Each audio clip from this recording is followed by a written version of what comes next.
ইহুদিরা তাদের মসিহর অপেক্ষা করছে এবং সেই জন্য যে পুরাতন নিয়মে যে ভবিষ্যবক্তারা রয়েছে, হিব্রুতে বলা হয় নবী, তো যে নবীরা রয়েছেন বা প্রফেটসরা রয়েছে, তারা ভবিষ্যবাণী করেছে যে একজন মসিহ আসছেন, একজন চোজেন ওয়ান আসছেন, একজন অ্যানয়েন্টেড ওয়ান আসছেন, একজন মনোনীত ব্যক্তি, একজন অভিষিক্ত ব্যক্তি আসছেন।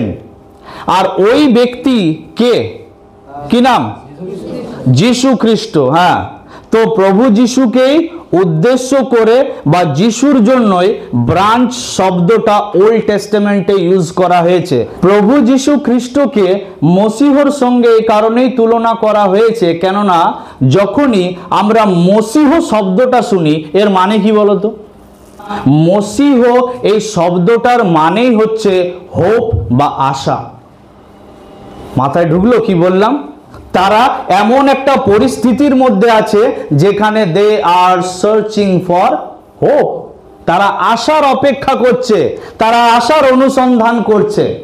ঠিক তো ব্রাঞ্চ যখনই বলা হয় আমাদেরকে ব্রাঞ্চ, বা আমাদের বাপকেও ব্রাঞ্চ বলা হয়েছে, ওল্ড টেস্টামেন্টের নবীরা বা ভবিষ্যবক্তারা বলেছেন, তার মানে হচ্ছে কি?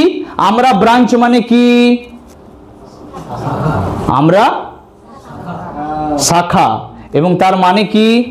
আরেকটা যেটা এখন বললাম, তার মানে হচ্ছে আমরা হচ্ছি আশা বা হোপের প্রতীক। যারা আমাদের কাছে আসবে, আমাদের কাছ থেকে তারা আশা নিয়ে যাবে, তারা কোনোদিনও খালি হাতে যাবে না। যারা আমাদের কাছে হতাশ নিরাশ হয়ে আসবে, গ্যারেন্টি তাদেরকে আজ এইখান থেকে প্রভু আমাদের মধ্যে দিয়ে ব্রাঞ্চ, জয়, হ্যাপিনেস, সেলিব্রেশন এই সমস্ত দিয়ে পাঠাবেন এইখান থেকে। এই তোমরা এনজয় করছো তো?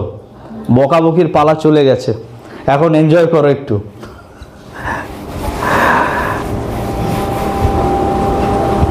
তাহলে ব্রাঞ্চ মানে কি?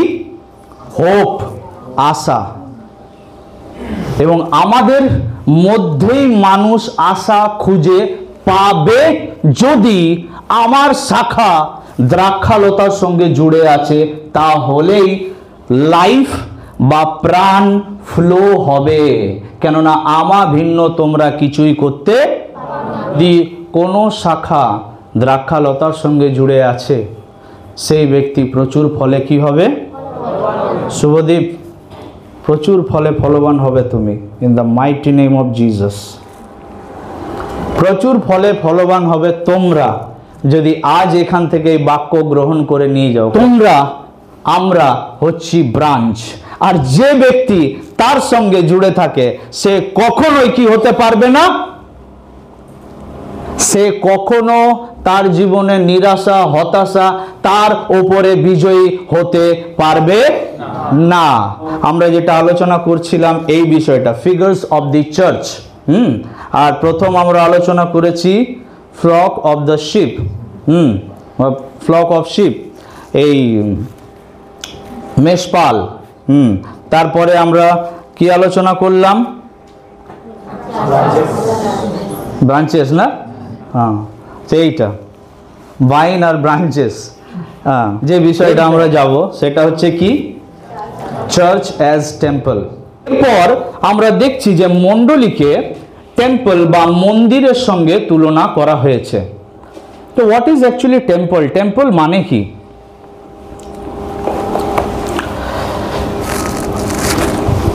The temple is where God dwells with his people to bring reconciliation and restoration. Temple হচ্ছে এমন একটি জায়গা যেখানে ঈশ্বরের উপস্থিতি হয় এবং যেখানে কি হয়? যেখানে ঈশ্বর এবং মানুষের কি মিলন।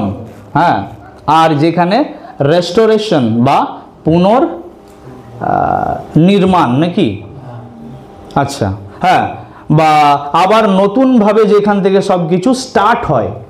So that is actually restoration. যেখানে অ্যাকচুয়ালি ঈশ্বর থাকেন, যে জায়গাতে ঈশ্বর থাকেন সেটাকে টেম্পল বলা হয়। এটা শুধু খ্রিশ্চানদেরকে নয়, তোমরা যাকে গিয়ে জিজ্ঞেস করবে ও ওটাই বলবে যে টেম্পল মানে কি। আর টেম্পল হচ্ছে এই জায়গাটা, যে এইখানে কে আছে? অ্যাকচুয়ালি এখানে ঈশ্বর থাকে। তাদের ধারণা। হ্যাঁ, তো প্রথমে যখন আমরা চলে যাব ইন দ্য বিগিনিং, শুরুতে, তো আমরা দেখব টেম্পল অ্যাকচুয়ালি কোনটা ছিল টেম্পল।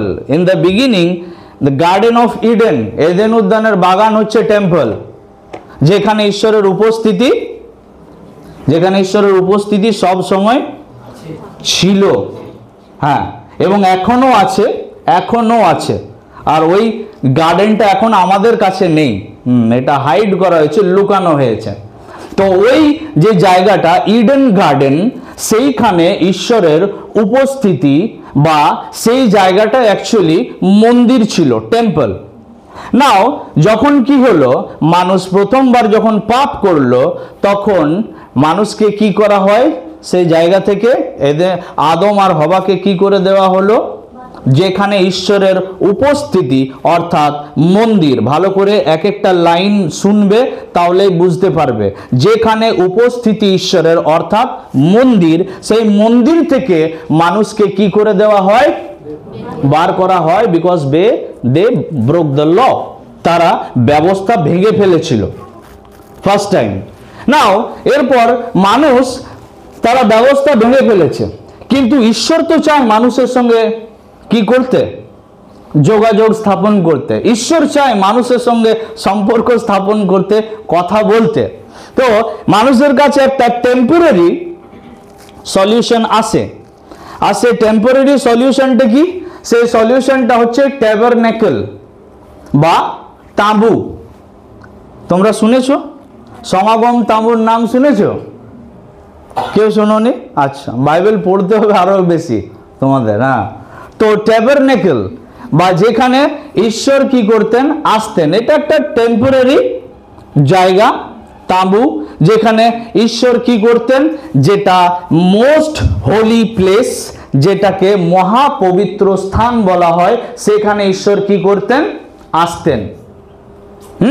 আর ওখানে কিন্তু আমাদেরও অধিকার ছিল না যাওয়ার, আমরাও কেউ যেতে পারতাম না। ওখানে একমাত্র একজন হাই প্রিস্ট যেতে পারত। ইভেন সেই হাই প্রিস্টকে কি করতে হবে, তাকে কিন্তু বিশুদ্ধ হতে হবে। একমাত্র সেই ব্যক্তি ওই জায়গাতে যেতে পারত, ওই টেম্পল ওখানে। এরপর ইসরায়েল জাতি মিশর দেশ থেকে এখন ওরা চলে এসছে কোথায়, কনান দেশ, প্রমিস ল্যান্ড। ওরা প্রমিস ল্যান্ডে সেটেল হয়ে গেছে। তো যখন ওরা ওদের জার্নিতে ছিল 40 ইয়ার্সে, তখন তাদের কাছে ট্যাবারনেকেল ছিল বা ওদের কাছে সমাগম তাঁবু ছিল। তাদের এখন নিজের দেশের দিকে তারা যাচ্ছে। তো নাও এখন তারা চলে এসছে কোথায়, তাদের দেশে, যে দেশ ঈশ্বর তাদেরকে প্রতিজ্ঞা করেছিলেন। কিন্তু বদমাশি এদের কম নেই। দেশে আসার পরে ওরা দেশে এসে ওইখানে আশেপাশে যে সমস্ত নেশনগুলো রয়েছে, সেই সমস্ত নেশনের দিকে ওরা ধ্যান দিচ্ছে, তাদের দিকে তাকাচ্ছে। তাদের রাজা আছে, তাদের রাজ্য আছে, তারা যুদ্ধ করে, তারা ঢিসুম ঢিসুম করে, আর আমাদের কাছে কিছুই নেই। সো এরা কি করলো, বায়না করলো ঈশ্বরের কাছে যে আচ্ছা, ঈশ্বরের সঙ্গে তো পারা যাবে না ডাইরেক্ট।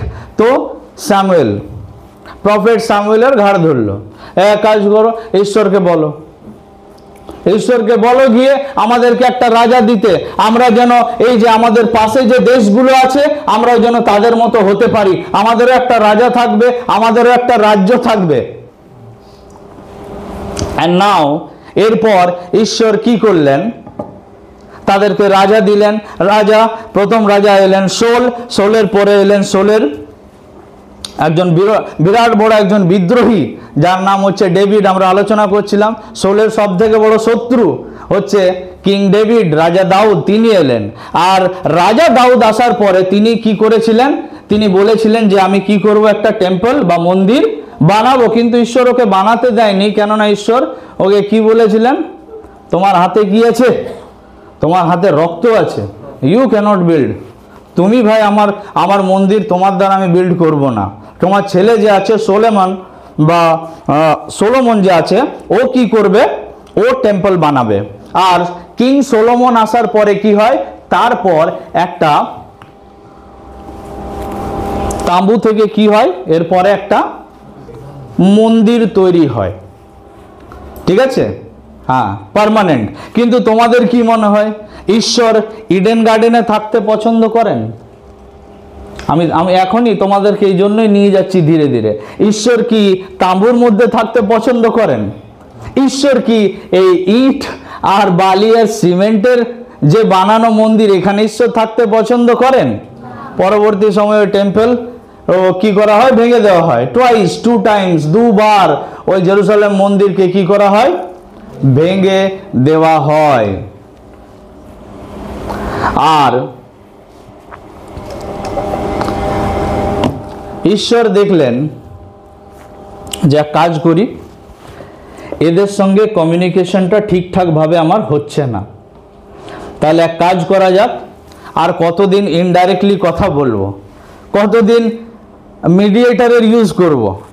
এক কাজ করি, এতদিন আমি ইডেন গার্ডেনে হাঁটা চলা করতাম, এতদিন আমি তাঁবুর মধ্যে আসতাম নেমে, এতদিন আমি টেম্পলে আসতাম, এরপরে আমি কি করব, আমি ডাইরেক্ট চলে যাই, ডাইরেক্ট। টেম্পল মানে কি, যেখানে ঈশ্বর থাকেন, যেখানে ঈশ্বর বসবাস করেন, তাই তো? ঠিক ধরতে পেরেছ? এরপর ঈশ্বর তিনি যে চেয়ারে বসেছিলেন ওই চেয়ারটা ছেড়ে দিলেন, আর ওই চেয়ারটা ছেড়ে তিনি নিচে নামলেন। আর যিশায় 7 অধ্যায় 14 পদে লেখা আছে, and they shall call his name Emmanuel, তারা তাকে কি বলে ডাকবে, কি নামে ডাকবে? আর ইম্মানুয়েলের মানে কি?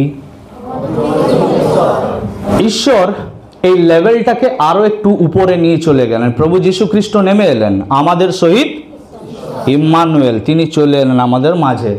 এরপর এই লেভেলটাকে আরো একটু উপরে নিয়ে যাওয়া হয়। আর সেই লেভেলটাকে কিভাবে উপরে নিয়ে যাওয়া হয়, সেন্ট পলের দ্বারা তিনি বলছেন কি, তোমরা কি জানো না যে তোমরা কার মন্দির?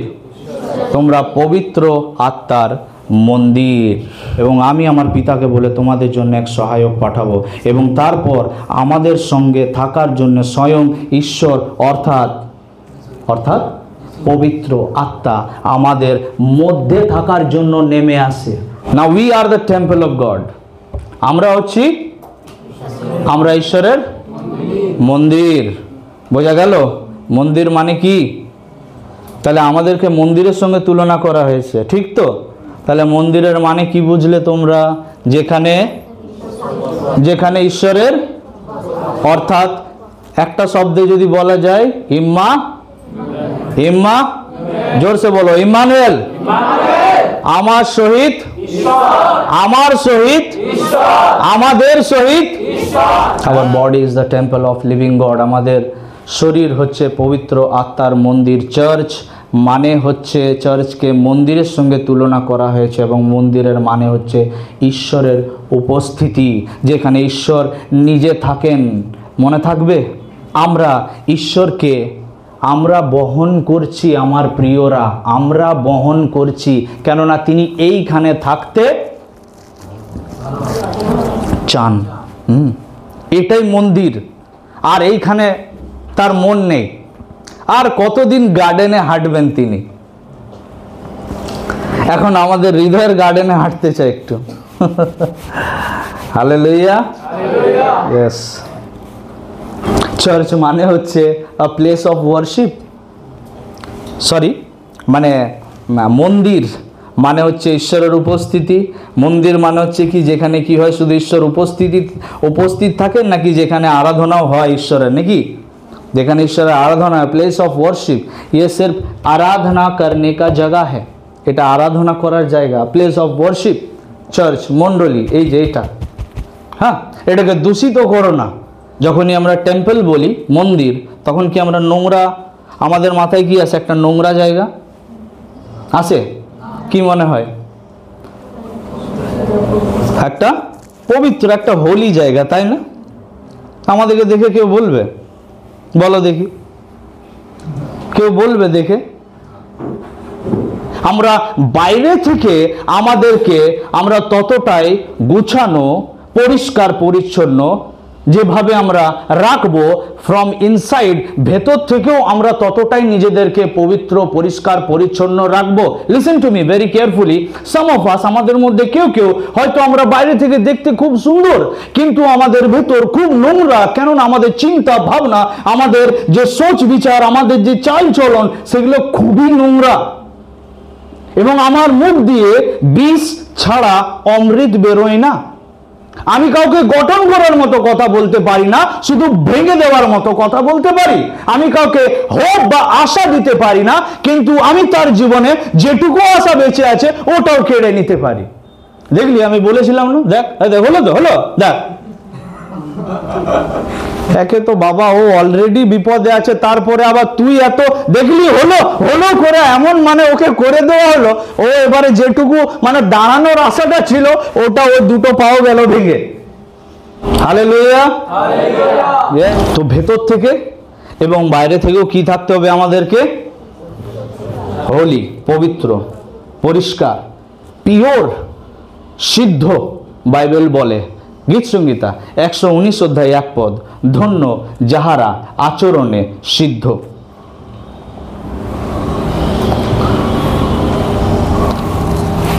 তো পিলাত পেন আর পেপার নিয়ে বসেছে, আর মানে নাম্বার 1 পয়েন্ট দিয়েছে পিলাত, নাম্বার 1।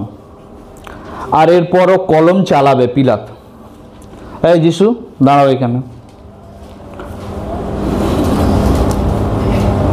কি যে লিখবো দোষ তো আর কিছু বুঝতে পারছি না।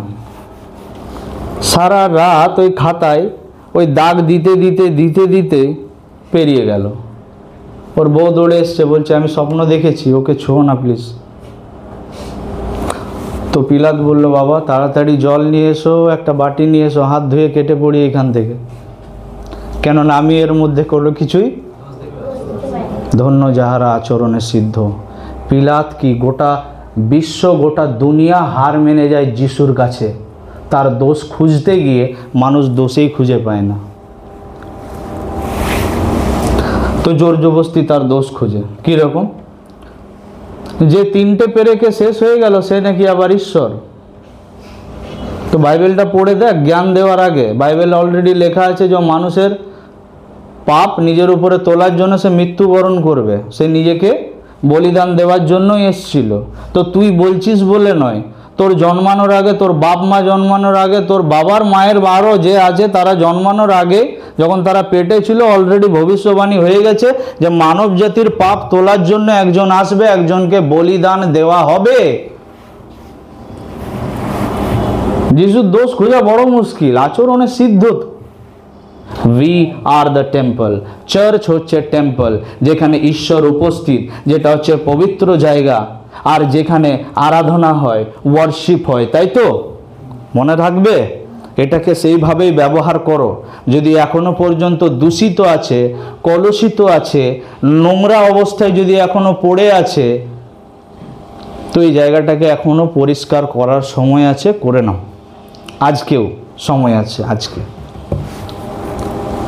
তাই 5 মিনিট আগে শেষ করব, কেননা 5 মিনিট আমি তোমাদের সঙ্গে প্রার্থনা করব একটু, আর তোমাদেরকে টাইম দেওয়া হবে যদি তোমরা চাও।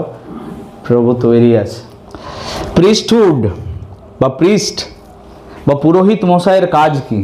পুরোহিতের দুটো কাজ, খুব সহজে বোঝাচ্ছি, তারপরে নেক্সট পয়েন্টে যাব। পুরোহিতের দুটো কাজ। নাম্বার 1 হচ্ছে মধ্যস্থি করা। মধ্যস্থি মানে বুঝি আমরা, মিডিয়েটর মানে বুঝি। তুমি কোনো কথা বলতে পারছো না, তো তুমি একটা ব্যক্তিকে দিয়ে বলে পাঠাচ্ছ যে জানা গিয়ে একটু ওকে বলে দেয় না। তো পুরোহিত বা প্রিস্টরা কি করে? তারা মধ্যস্থির কাজ করে। আমরা কিসের কাজ করি? তোমরাও কোথাও না কোথাও মধ্যস্থির কাজ করতে পারো। আবার বলছি, ওই যে যারা পাঠ তারাই পারবে করতে। মধ্যস্থি মানে কি জানো? মধ্যস্থি মানে কি? মানে হচ্ছে কি ব্যাপার, তুই যে আজকে বাড়িতে বসে আছিস রবিবারে, শুভদীপ আজকে যাবি না চার্চে? না আর মন লাগছে না। আরে এইভাবেই তো তোর মন এখন তো 1 কিলোমিটার দূরে গেছে, কিছুদিন পর এই মন তো 200 কিলোমিটার চলে যাবে। এখন যদিও সম্ভাবনা আছে ফিরে আসার, তখন তো তুই আর ফিরেই আসতে পারবি না। চল চল দুজন যাই, ঘুরে আসি। তুমি মধ্যস্থি করছো, একটা আত্মা যা প্রভুর থেকে দূরে যাচ্ছে তার উপস্থিতি থেকে তুমি তাকে কি করছো? প্রভুর কাছে মধ্যস্থি করা। আচ্ছা আমি তোমার জন্য প্রার্থনা করি, এসো। আমার বাড়িতে এই সমস্যা, আর তুই এক কাজ কর, ওইখানে না একজন আছে, বড় বড় দেয় মাদলি, সাথে সুতো ফ্রি, লাল কালো যত রকমের নিবি, কাজ হবেই কাজ, গ্যারেন্টি 100%, বশীকরণ 100% গ্যারেন্টি। अरे भाई साहब ऐसा बोलने का है, এসো প্রার্থনা করি, তাই না? কালকে আমার পরীক্ষা আছে, খুব ভয় লাগছে। এক কাজ কর, তোর বইটা দে, मिनी जेरोक्स।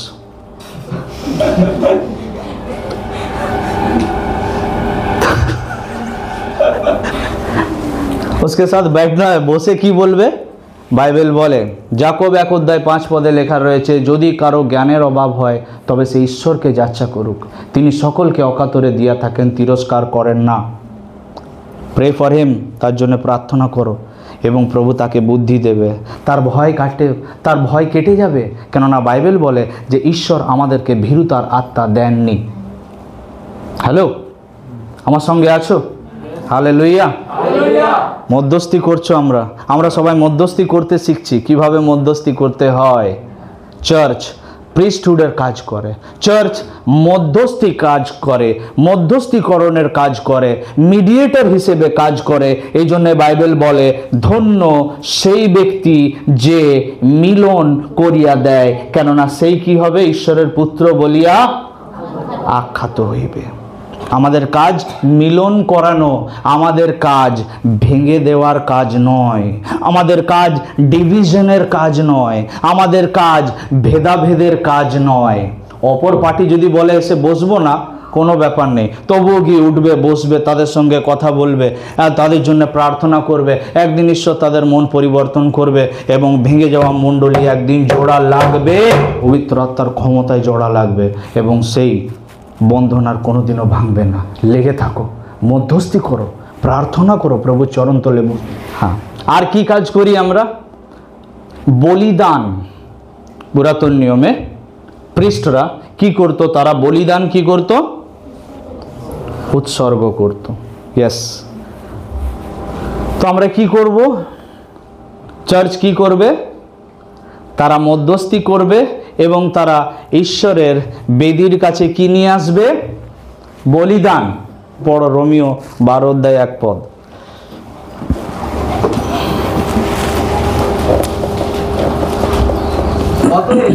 হে ভাতৃগণ, ঈশ্বরের নানা করুণার অনুরোধে আমি তোমাদিওকে বিনতি করিতেছি, তোমরা আপন আপন দেহকে জীবিত, পবিত্র, ঈশ্বরের প্রীতিজনক বলিরূপে উৎসর্গ করো। বলিদান কি করতে হবে?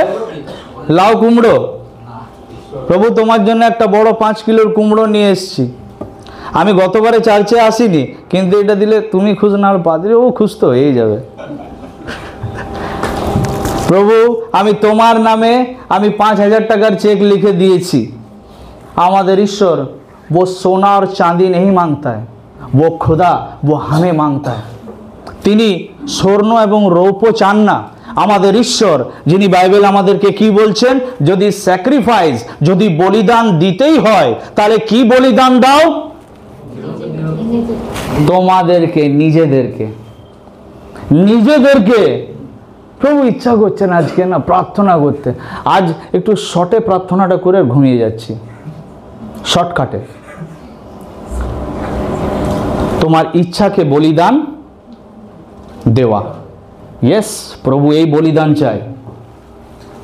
আজ মন লাগছে না, আমার মন নেই প্রভু। বাইবেল বলে মন হচ্ছে সব থেকে বড় প্রবঞ্চক।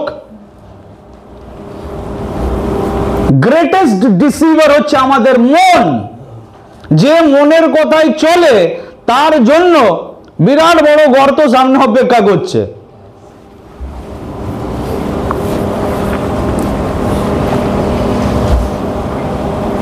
তো নিজেদের ডিজায়ার, আমাদের যেগুলো ইচ্ছা, আমি যেটা চাই সেটাকে অস্বীকার করা, সেটাকে প্রভুর চরণতলে রাখা। বোঝাবো কিভাবে? কেউ যদি আমার পশ্চাৎ আসতে চায়, সে নিজেকে অস্বীকার করুক, তার ক্রুশ তুলে নিক। এটা হচ্ছে বলিদান, যেখানে তুমি নিজের জন্য জীবন যাপন করছো না, you are living for Christ. তুমি খ্রিস্টের জন্য জীবন যাপন করছো, সেটা হচ্ছে বলিদান। তুমি নিজের জন্য পড়াশোনা যারা এখনো পর্যন্ত তোমরা করছো, আরে পড়াশোনা তো আমরা নিজের জন্যই করি না রে বাবা। আমি পড়াশোনা করেছি আমার বাইবেল কলেজের, আমি topper, bachelor of theology topper আমি, আর মাস্টার্স অফ ডিভিনিটির টপার আমি। আমি এই কারণেই পড়িনি যে আমার নামকে গৌরবান্বিত করব। আমি এই জন্যই এফোর্ট দিয়েছি 5 বছর, এবং এখনো পড়ছি, এত পড়ছি। আমি যেগুলো এখন বলছি এগুলো তো জাস্ট সারফেস লেভেলের শিক্ষা তোমাদেরকে দিচ্ছি। যদি শিখতে চাও তো আগামী দিনে বুঝতে পারবে যে আমি কত পড়ছি এবং কত শিক্ষা আরো দেওয়া যেতে পারে। শুধুমাত্র এই কারণে এত পরিশ্রম, এত হার্ডওয়ার্ক, এত সমর্পণ, এই কারণে যেন আমি কি করতে পারি, নিজেকে অস্বীকার করতে পারি। আমার যা কিছু আছে সব তার জন্য সঁপে দেওয়া। আমার পড়ালেখা, আমার ট্যালেন্ট, আমার বুদ্ধি, জ্ঞান সব কিছু তার জন্য। আমি যে চাকরিটা ভবিষ্যতে করব, তুমি যে চাকরিটা করবে, বলো, কমিটমেন্ট করো প্রভুর কাছে যে প্রভু আমাকে তুমি পড়ার জ্ঞান বুদ্ধি দাও, আমার যদি মন দাও প্রভু পড়াশোনায়, যেন আমি বসে মনোযোগ সহকারে পড়তে পারি। প্রভু আমি প্রতিজ্ঞা করছি তোমার সামনে যে একদিন যখন আমি চাকরি পাবো, আমার চাকরির শুধুমাত্র দশমাংশ নয়, আমার চাকরির 30%, 40% আমি যতদিন বেঁচে থাকবো তোমার সেবায়, তোমার কার্যে আমি দেব।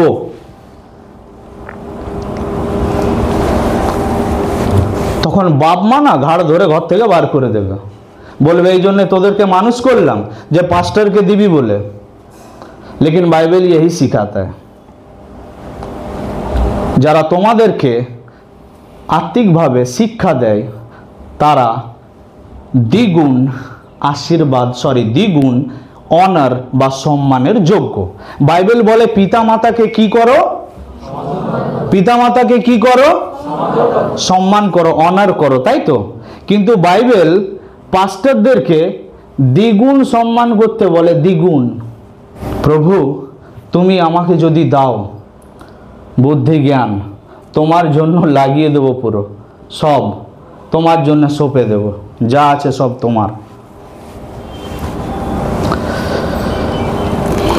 আমার ঘরটা প্রভু যদি তৈরি হয়ে যায়, আমার এই ঘরটা তোমারই ঘর হবে।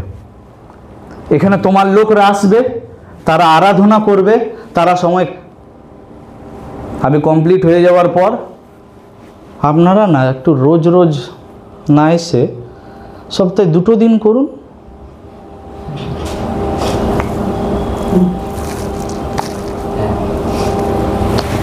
আমি আমার নিজের চোখে দেখেছি, জানো, কিছু মেয়েদেরকে, বিশ্বাস করো, একজনকে পাওয়ার জন্য, একটা ব্যক্তিকে পাওয়ার জন্য, মানে এত উপবাস, মসিও অত উপবাস করেনি, এত উপবাস আর এত প্রার্থনা, এত ওই ব্যক্তিটাকে পাওয়ার জন্য।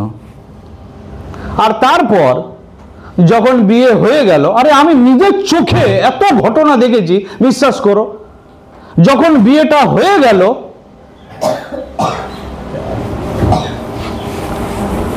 এখনো যিশু বাবাকে ভুলে গেছে, আর যিশু বাবা ওর জীবনে নাই।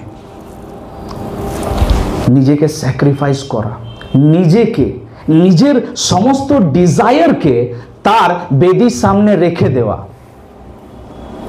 এটাই বলিদান। এটাই হচ্ছে প্রিস্টদের কাজ, পুরোহিতদের কাজ, যে আমার যেটা করতে ইচ্ছে করছে না প্রভু, তোমার বাক্য যেটা বলছে তবু আমি সেটা করব। প্রভু, এই পান পাত্রটা আমার ভালো লাগছে না, তুলে নাও, তথাপি আমার ইচ্ছা নয়, তোমার ইচ্ছা পূর্ণ।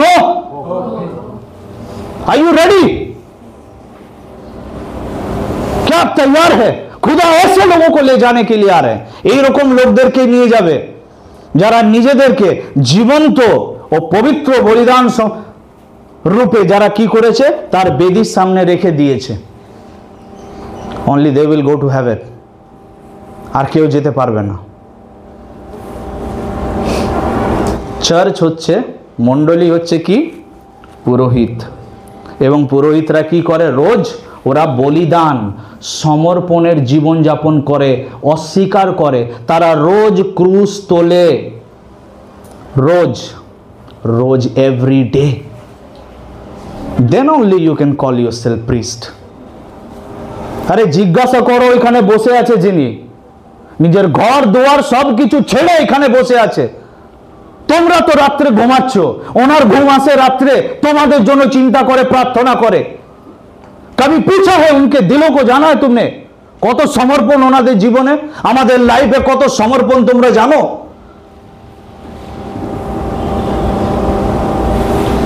তোমরা তো ঘরে ঘুমাচ্ছ, তোমাদের ভালো ছাদ আছে, কখনো ভেবেছো আমার পালক যে আমাকে অনন্ত মৃত্যু থেকে যাওয়ার জন্য বাঁচাচ্ছে, তার জন্য আমি কি করছি?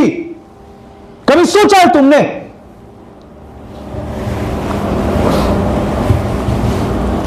সমর্পণ, ভাবনা চিন্তা আমরা করি না যে পরে কি হবে। যখন আমরা মার খাই না লোকের কাছে, তোমরা দরজা বন্ধ করে বসে থাকো। আমাদেরকে কেউ জেল থেকে বার করার জন্য আসে না, কেউ আমাদের পাশে দাঁড়ায় না। সমর্পণ, যখন আমাদের ছেলেমেয়েরা পড়াশোনা করতে পারে না, পালকদের, তোমাদের ছেলেমেয়েরা ভালো ভালো জায়গায় পড়ছে, তোমাদের মনে কষ্ট হয় না? সমর্পণ, जब तुम ऐसा सोचने लगोगे ना, যখন এইভাবে ভাবতে শুরু করবে তোমরা, আর যদি এখানে আজ একজনও এইভাবে ভাবতে শুরু করে এই সেমিনারের পরে, আমার এখানে আসাটা সার্থক। এবং আমি বিশ্বাস করি একজনকে হলেও প্রভু এখান থেকে দাঁড় করাবে। ব্রাইড বা বধূর সঙ্গে চার্চকে বা মণ্ডলীকে তুলনা করা হয়েছে। যদি আরো ভালো বুঝতে হয়, আমার চ্যানেলে একটা ভিডিও আছে, সেটা হচ্ছে 10 কুমারী, 10 ভার্জিনস।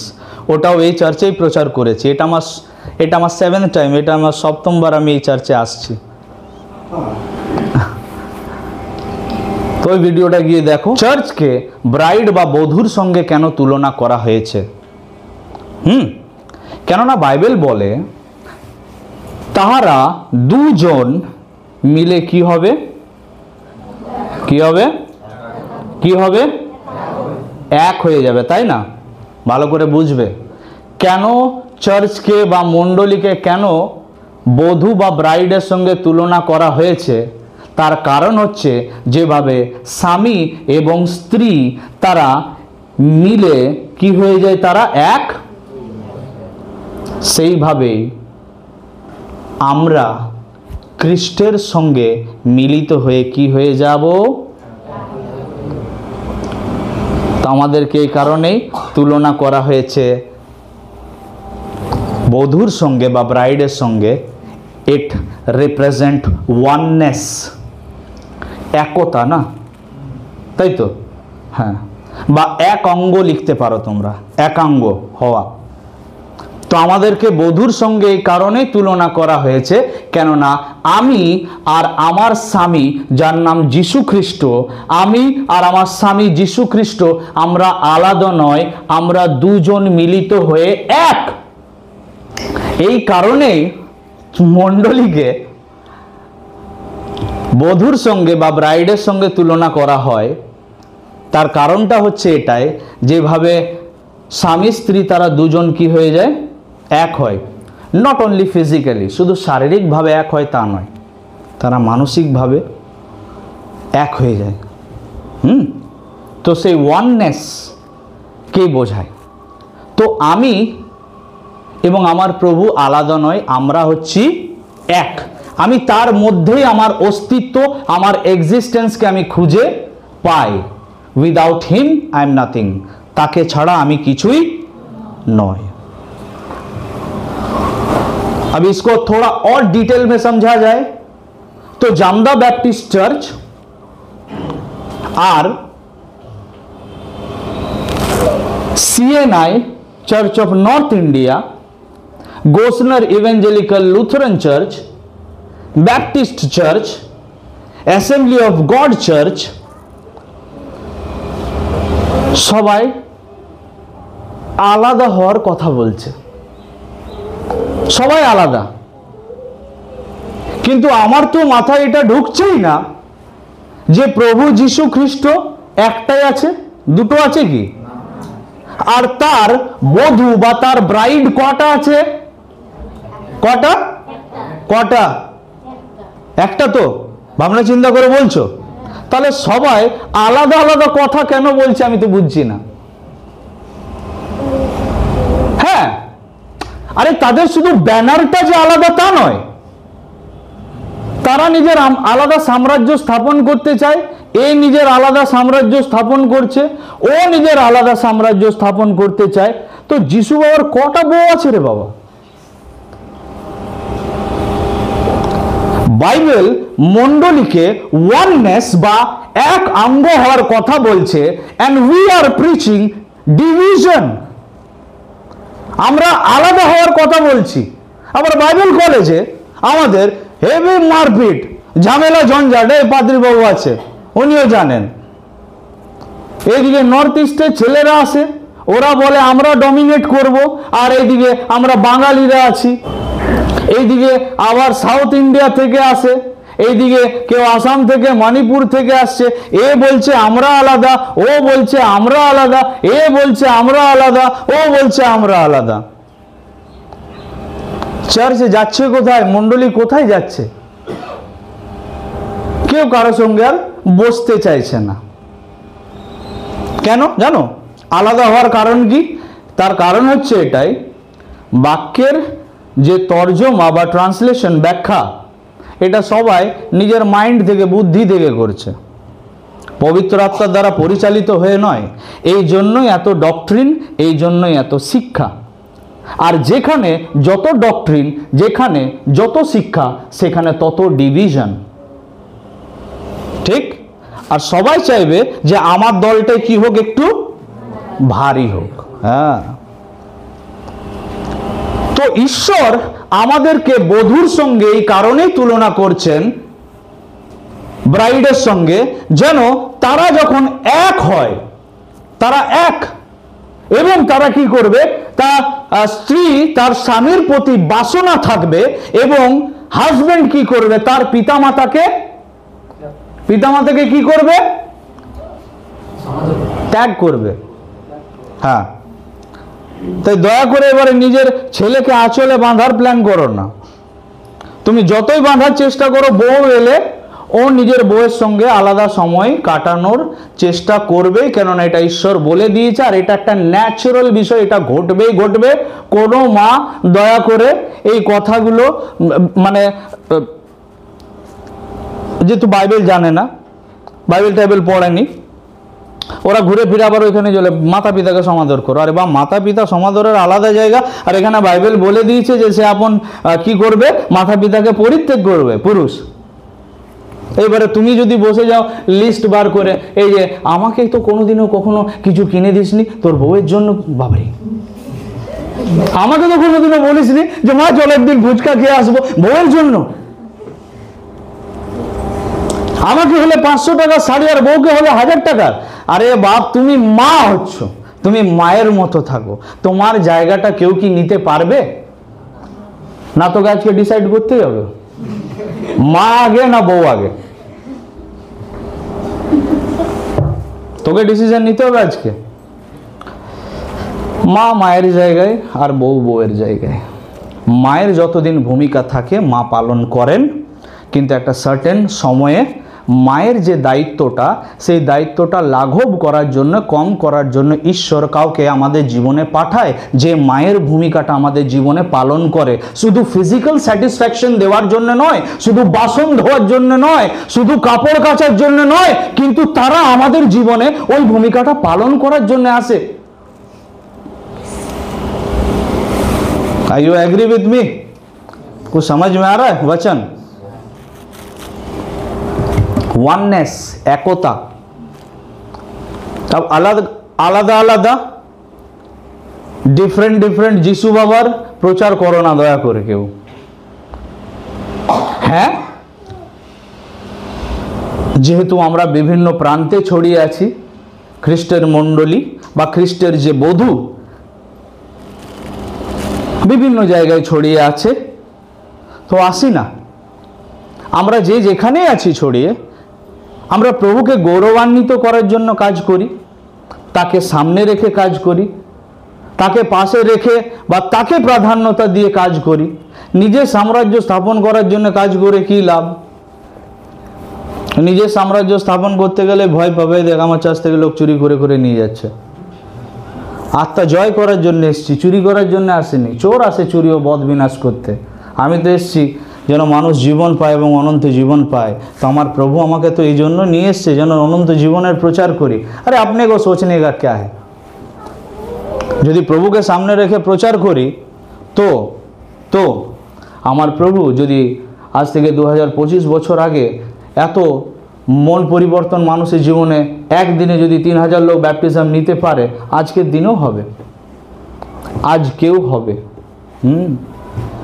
তো চুরি করার, ভাগানোর, চল আমার চার্চে এসির ব্যবস্থা আছে, এখানে গরমে মরছিস ফ্যানে, অ্যাডভেস্টার শুধু লাগানো টিনের, ওইখানে চল এসির ব্যবস্থা আছে, এখানে খাওয়া দাওয়া দেন, আমি খাওয়া দাওয়া দেবো, চল। ये सब करने का जरूरत नहीं पड़ेगा।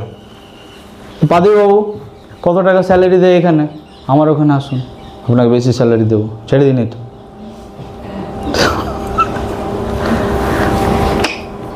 এই তো তুমি আর আমি আমার রাজ্যকে স্থাপন করার জন্য আমরা করছি এগুলো, তাই তো? কিন্তু এগুলো বাইবেলে কোথাও লেখা নেই। বাইবেল সবসময় এক হওয়ার এবং ওয়াননেসের কথা বলে। আমরা কোথাও না কোথাও সেই মানুষগুলো যারা আজকে এই জায়গাতে দাঁড়িয়েছে, কিছু লোকেরা, ওরা তো প্রভুকে জানে না, অনেক কিছু কারণে এখানে এসে দাঁড়িয়ে আছে, তো তারা জানে না প্রভুকে, খ্রিস্টকে জানে না। আর ওই লোকগুলো, আমি আবার বলছি যে তোমাদের মতো সিম্পল মানুষদেরকে, সাধারণ মানুষদেরকে, যারা অবভিয়াসলি তোমরা আমাদের মতো এত তোমরা বাইবেল পড়ো না, এটা তো ঠিক, এত বেশি তোমাদের জীবনে নেই, আমরা যেভাবে করি, একটা পাস্টরের জীবন আলাদা হয়, এটা ঠিক। তো তোমাদের মতো লোকদেরকে ভুলাচ্ছে ওরা। বাইবেল ওয়াননেসের কথা বলে, এক হওয়ার কথা বলে, এবং আমাদেরকে ব্রাইডের সঙ্গে এই কারণেই তুলনা করা হয়, কেননা it shows the love of Christ, খ্রিস্টের প্রেমকে প্রদর্শন করে, তাই তো? যখনই আমরা একটা কাপলকে দেখি, যখনই আমরা স্বামী আর স্ত্রীকে দেখি, তাদের শুধু ওয়াননেস বা তাদের একতা নয়, তার সাথে সাথে তাদের মধ্যে যে প্রেম, সেই প্রেম কি করে? আমাদেরকে আকর্ষণ করে, ঠিক তো? হ্যাঁ, ওই প্রেম আমাদের জীবন দিয়ে যেন প্রদর্শিত হয়। কি প্রেম? আগাপে লাভ, আনকন্ডিশনাল লাভ, ডিভাইন লাভ, ঐশ্বরিক প্রেম। এই প্রেম ঈশ্বর চায় যেন মণ্ডলীর মধ্যে দিয়ে মানুষ বাইরে দেখতে পায়। যারা স্টেজ কাঁপাচ্ছ না ওখানে প্রোগ্রাম করে, ওই টাকাটা নিয়ে তাদের বাড়ি যাও যাদের মাথার ছাদটা চলে গেছে। তোমার মাথার ছাদটা আছে বলে তুমি স্টেজ কাঁপাতেই পারবে, তাই তো? যদি কোনো ব্যক্তি ক্ষুধার্ত অবস্থায় তোমার কাছে আসে, বলবে না যে যাও, উষ্ণ থাকো, গরম থাকো, পেট ভর্তি থাকুক তোমার। বাইবেল কি বলে? হেল্প করার কথা বলে। তো যখন মাথার উপরে ছাদ আছে, পেট ভর্তি খাবার আছে, ব্যাংকে যখন ব্যালেন্স আছে, তখন স্টেজ সবাই কাঁপাতে পারে। কাঁপাতো কেন, ভাঙতেও পারো। কিন্তু তোমারই পাশে, তোমারই বাড়ির পাশে একজন যার ঘর ভেঙে গেছে, যার মাথায় ছাদ নেই, সে কিভাবে ঘুমাবে? তুমি কি ওই বেদনাটা অনুভব করতে পারো? তুমি কি কখনো চেষ্টা করেছো যে আমি একটা যদি কোনোভাবে গিয়ে আমি হেল্প করতে পারি? আমি তোর ছাদটা রিপেয়ার তো করে দিতে পারবো না, যদি কিছুটা হলেও হেল্প করতে পারি, বা যদি গিয়ে আমি প্রার্থনা করতে পারি ওর পাশে গিয়ে দাঁড়িয়ে। তুমি stage কাঁপাচ্ছ, why? You don't have the love of Christ. তোমার জীবনে খ্রিস্টের প্রেম নেই। আমাদের ছেলেমেয়েরা ভালো ভালো কাপড় পরছে, আমি ভালো ভালো ড্রেস পরে আছি, আর আমার একজন মণ্ডলীর ভাইকে আমি দেখছি যে তার কাছে শীতে পরার মতো ঠিকঠাক কাপড় নেই, জ্যাকেট নেই। If I am a man of god, যদি আমি এখানে দাবি করছি তোমাদের সামনে, যদি আমি একটা খুদার বা ঈশ্বরের বান্দা, কিভাবে পসিবল বলো তো আমি নিজের গায়ে কাপড় রাখতে পারবো? পারবো? আমাদের নগ্নতা ঢাকার জন্য প্রভু যিশু ক্রুশের উপরে নগ্ন হয়েছিলেন। তোমরা কি জানো? জানো কি জানো না? জেনে নাও ভালোভাবে। আমাদের নগ্নতা ঢাকানোর জন্য তিনি নগ্ন হয়েছিলেন ক্রুশের উপরে, যেন আমাদের মা বোনগুলোর গলায় যেন ওড়নাটা থাকে।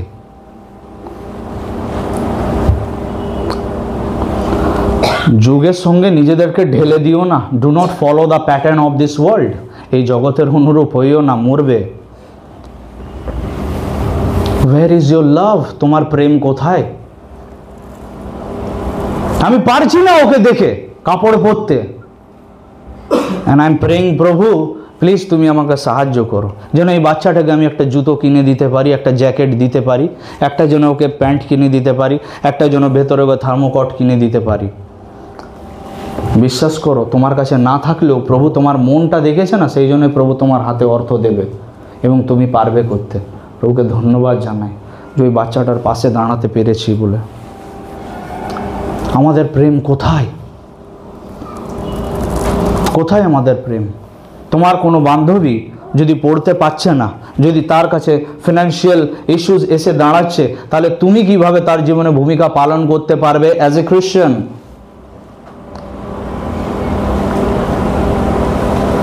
না, আমি নিজেই তো বাবার মায়ের ঘরে পড়ছি। तुमने कभी कोशिश ही नहीं किया है।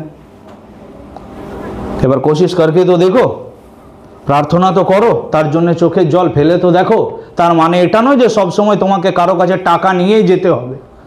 কখনো কারোর জন্য চোখের জল ফেলেছো, প্রার্থনা করেছো যে প্রভু আমি ওকে সাহায্য করতে চাই কিন্তু আমি পাচ্ছি না।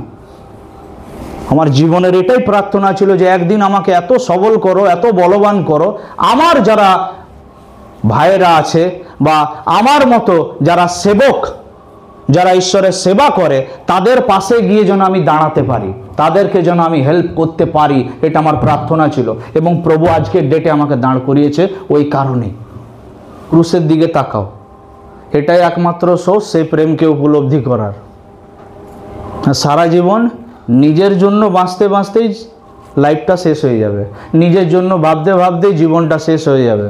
তাই খ্রিস্টের প্রেমকে বা আগাপে লাভ বা আনকন্ডিশনাল লাভ বা ডিভাইন লাভ যদি চার্চ অন্যকে দেখাতে চায়, তার জন্য তাকে কিন্তু খ্রিস্টের সঙ্গে ওয়াননেস বা এক হওয়াটা আবশ্যক। বুঝতে পারছো? এই প্রেম মধুর, এই প্রেম ঈর্ষা করে না, এই প্রেম রাগিয়া ওঠে না, এ প্রেম স্বার্থ চেষ্টা করে না, এ প্রেম অপকার গণনা সকলেই বহন করে, সকলেই সহ্য করে। ঠিক তো? আর এই প্রেম কখনো লোপ হয় না, কেননা আর বিশ্বাস ও প্রত্যাশা ও প্রেম এই তিনটে আছে এবং এই তিনটের মধ্যে প্রেমেই হচ্ছে কি বডি অফ খ্রিস্টের। কার দেহ? খ্রিস্টের দেহ। খ্রিস্টের দেহ মানে কি জানো? খ্রিস্টের দেহ মানে হচ্ছে যে প্রভু যীশু খ্রিস্টকে যে মারটা মারা হয়েছিল না, 39টা বেত্রাঘাত। হ্যাঁ, তো আমার একটা ভিডিওতে আমি এক্সপ্লেনেশন দিয়েছিলাম যে রোমান্সরা যে সমস্ত মানে চাবুকগুলো ব্যবহার করত, সেই চাবুকের খাসিয়ত কি, সেই চাবুকগুলোতে ওদের মানে কি বলবো, ওই চাবুকের শেষে ছোট ছোট হাড় বাঁধা থাকতো, হাড় ধারালো। আর যখন ওই চাবুকটা মারা হতো না, তো ওই হাড়গুলো একদম গিয়ে পুরো পিয়ার্স করে ভেতরে ঢুকে যেত, একদম বডির ভেতরে। আর যখন ওই চাবুকটা টানা হতো না, তো পুরো ওর বডিটাকে ছিঁড়ে একদম বের করে দিত। যেভাবে একটা জানোয়ার যখন কারো উপরে হামলা করলে তার পাঞ্জা দেখেছো, তার ধারালো নখ যেভাবে ও রাখে, আর যখন ওর কাছ থেকে তুমি পালানোর চেষ্টা করবে তো কি হবে, ফেটে যাবে, একেবারে পুরো চামড়া সব ছিঁড়ে যাবে। তো প্রভু যীশু খ্রিস্টের শরীরের অবস্থা এরকমই ছিল। চার্চকে দেহর সঙ্গে তুলনা করা হয়েছে। তার কারণ কি জানো? তার কারণ হচ্ছে, ভালো করে খ্রিস্টের দেহের দিকে একবার চোখটা লাগাও তো, কি অবস্থা দেখতে পাচ্ছ তোমরা? তো আমাদের জীবনেও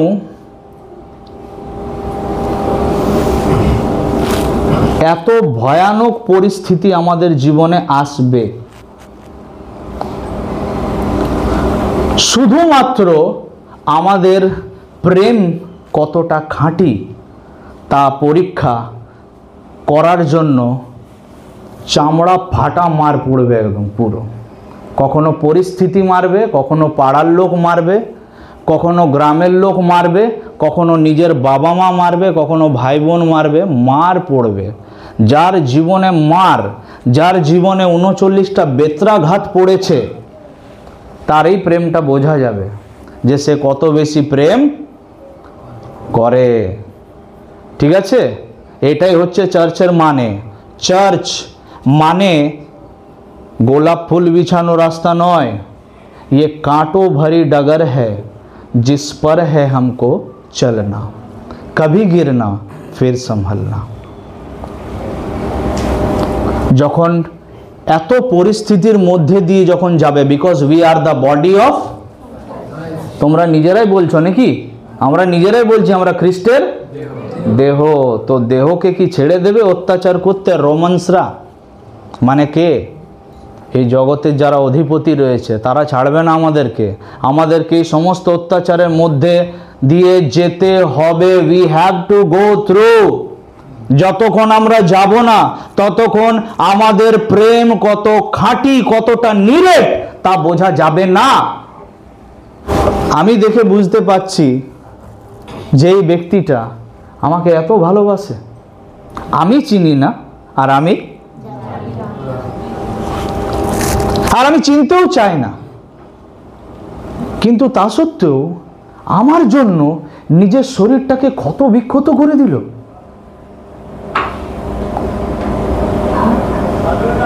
আমার কাছে অজুহাতের পাহাড় আছে, কিন্তু তা সত্ত্বেও আমাকে এত ভালোবাসে। তার বডি দেখলে এটাই দেখতে পাবে। মানুষ যখন আমাদের দিকে তাকাবে, কেননা আমরা হচ্ছি খ্রিস্টের, যখন মানুষ আমাদের দিকে তাকাবে তখন কি তারা বুঝতে পারবে যে এই মানুষগুলো সত্যি আমাদেরকে এত ভালোবাসে? আমরা এদেরকে কত মেরেছি, কত অত্যাচার করেছি, না জানি দল বেঁধে বেঁধে কত দল বানিয়ে বানিয়ে এদের গিয়ে চার্চ ভেঙেছি, কিন্তু এরা কোনোদিনও জবাব দেয়নি। আমরা এদেরকে ধরে ধরে থানায় দিয়েছি, কিন্তু তা সত্ত্বেও এরা আমাদের নামে কমপ্লেন করেনি। আমরা গ্রাহাম স্টেনকে এবং তার 2 সন্তানকে কারের মধ্যেই পুরো জীবন্ত পেট্রোল ঢেলে জ্বালিয়ে মেরে দিয়েছি, কিন্তু তা সত্ত্বেও তার বউ মিডিয়ার সামনে এসে বলেছে আমি দারা সিংকে ক্ষমা করলাম। মানুষ কি জানতে পারবে আমাদের মধ্যে দিয়ে? আমাদের ক্ষতবিক্ষত শরীর, আমাদের ক্ষতবিক্ষত অবস্থা দেখে কি মানুষ বুঝতে পারবে যে হাউ মাচ আমরা কত তাদেরকে ভালোবাসি, যতটা খ্রিস্ট আমাদেরকে ভালোবেসে? আই থিঙ্ক বোঝা গেল।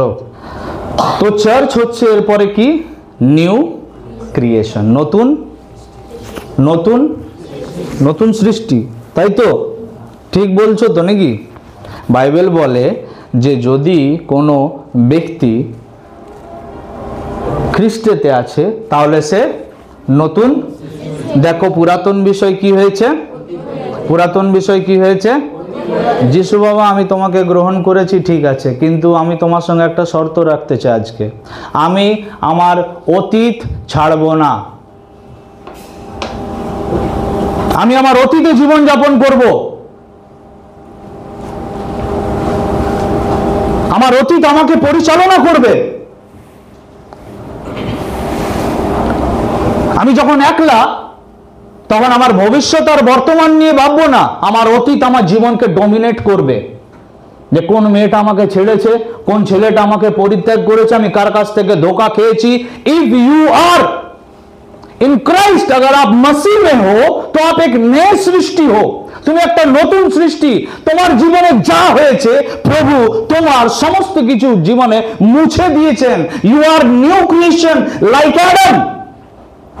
তোমরা কারা কারা অতীতের মধ্যে এখনো জীবন যাপন করছো? কাদেরকে এখনো তোমাদের জীবনে ডমিনেট করছে অতীত? রাত্রে ঘুম আসে না, একলা থাকলে ভাবনা চিন্তাগুলো এসে তোমাদেরকে জ্বালাতন করে। অনেকের অনেক অতীত আছে, তাই তো? প্রভুর কাছে এসো, তোমার যত অতীত আছে তোমার জীবন থেকে মুছে দেবে। আত্মার রাবার খুব স্ট্রং, যখন তিনি মুছবেন তো ওই ফাইলগুলোকে আর রিকভার করাও যাবে না। হালেলুয়া। তোমরা অতীত থেকে ডেলিভারেন্স চাও, অতীত থেকে তোমরা ছুটকারা চাও, মুক্তি চাও, যে তোমাকে নতুন ভাবে সৃষ্টি করতে পারে, তার কাছে এসো। তো এতক্ষণ তোমরা যারা যারা শুরু থেকে আছো আর তোমরা এতক্ষণ যা শুনলে, তোমাদের কি মনে হচ্ছে যে বর্তমানে তোমরা যে চার্চকে দেখছো আর এতক্ষণ ধরে আমি যেগুলো শিক্ষা দিলাম কোনো জায়গাতেই ম্যাচ করছে?